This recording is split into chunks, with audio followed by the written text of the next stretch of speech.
Don't forget, you can reach the latest episode of Potomac Watch anytime. Just ask your smart speaker, play the Opinion Potomac Watch podcast. From the opinion pages of the Wall Street Journal, this is Potomac Watch.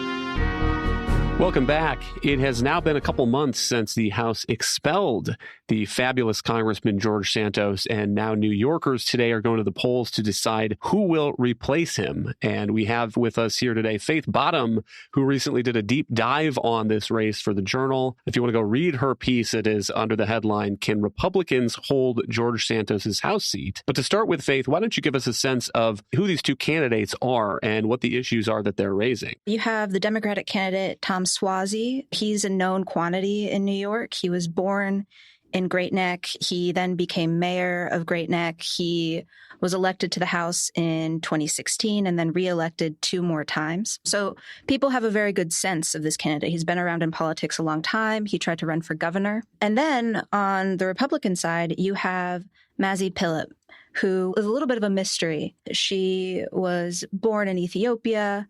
She then immigrated to Israel and is now here in the United States. And it's a really interesting race because it's really about national issues, the 3 I's: immigration, Israel, and inflation. A lot of attention has been brought on immigration. Mazi Pilip is running ads attacking Tom Suozzi for bragging about how he got ICE out of Nassau County. And Tom Suozzi then is now, going back and forth a little bit on immigration. Immigration has been the main issue this race. I don't think there's been a whole lot of polling, but there was an Emerson College poll that showed it pretty tight. Tom Suozzi leading with 50% to 40% for Pilip. Let's listen to a couple clips of the ads that each side is running. These are from the Republican campaign committee and the Democratic campaign committee. Another murder committed. Another illegal immigrant arrested because of open border radicals like Hochul's hand-picked candidate, Tom Suozzi. Suozzi opposed penalizing sanctuary cities, voted against notifying authorities when an illegal immigrant attempted to purchase a firearm. And Suozzi even bragged that he kicked ICE out of Nassau County. A crisis on our border, murder in our streets because of radicals like Tom Suozzi. The NRCC is responsible for the content of this advertising. Mazi Pilip won't answer questions about her agenda. Mazi left before taking any questions. She was whisked away. Pilip is part of the extreme wing of the Republican Party that wants to take away your rights and benefits. They'd ban abortion even in New York, even in cases of rape or incest, and make massive cuts to Social Security. Banning abortion, cutting Social Security with an agenda that extreme? It's no wonder Mazi Pilip is hiding. DCCC is responsible for the content of this advertising.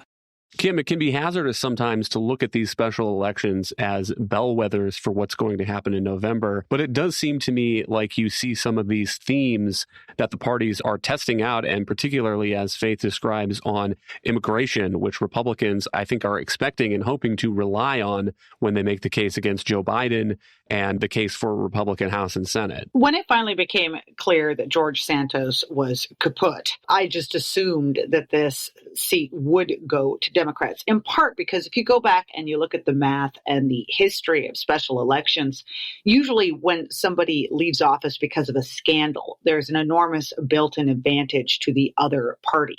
And this is already a very close district, as it were, so advantage Democrats. But there's a lot of fretting right now going on among Democrats that, in fact, these issues are so huge. Immigration, as Faith mentioned, and inflation and Israel, and that Suozzi has spent too much time defending himself on them and therefore playing to her strengths, playing on her issues.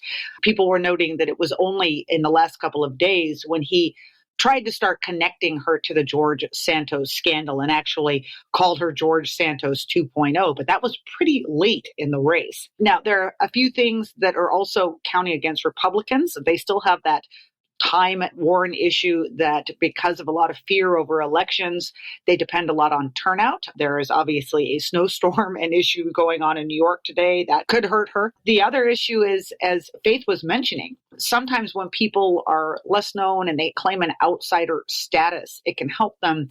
In her case, so little is known about her. And remember, this district is still reeling from the fact that they elected a guy who nobody seemed to know anything about, and in fact turned out to have been a lot of things nobody thought he was. And so that has been working against her a little bit too. Both great points. It is snowing pretty hard here in New York. Big flakes coming down at about a 45-degree angle out the windows as we record here. A great day to strap on your cross-country skis and go down Fifth Avenue if you want. And so turnout is going to be fascinating. Another thing that I would add in here is just that Republicans, as you heard in that ad, are trying to brand Tom Suozzi as an extreme leftist. And notable that he ran against Governor Kathy Hochul as a moderate. He was the guy who could run the governor's office better than Hochul, who could bring crime down, who could lower taxes. And so I do wonder how much that is playing into what's going on in voters' minds, Faith. This idea that they know Tom Suozzi, he's been around a while, and he's not an extremist in their minds, and they just don't know a whole lot about Pilip. Yeah, we just don't know very much about Pilip, and it's a really huge risk to take after the whole George Santos scandal. You're putting your faith in another candidate that voters just don't know very much about.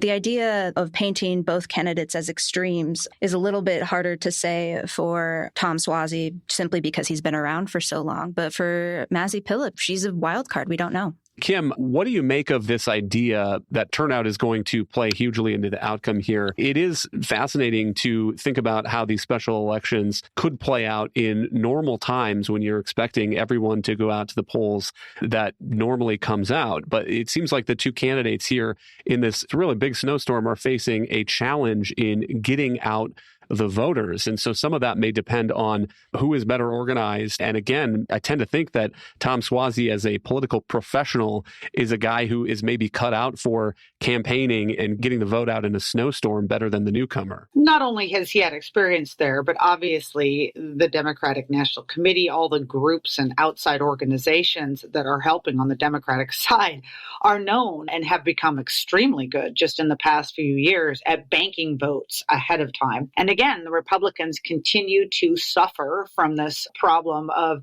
depending so much on same-day turnout. Now, you've seen Ronna McDaniel at the RNC and other Republican leaders trying to change that, beginning to voice their concern that you just can't win elections that way anymore. I mean, essentially, you're saying that you have to make up in one entire day what Democrats have been working on for 4 weeks or 5 weeks. That's a very tall order. And I know that they've been trying in this district as well to try to bank a few of those votes earlier in the game. But this is another example. We see it every time. Look, elections do not always happen during sunny weather. Most of the time they do not. And we've seen this repeating itself in a number of scenarios, not just at federal elections on big election days, but in these special elections, that a few little weather hiccups can make all the difference, especially as we're seeing closer and closer races these days. I think this is going to end up being a very close election, too, which is astonishing because the district went for Biden by 8 points in 2020. I mean, you have two polls out, both came out on February 8th, that have Suozzi up by 4 points. But still, that's remarkable that in a heavily Democratic area that Pilip could be doing so well. Thank you, Faith and Kim and Kate. Thank you all for listening. You can email us at pwpodcast@wsj.com. If you like the show, please hit that subscribe button, and we'll be back tomorrow with another edition of Potomac Watch.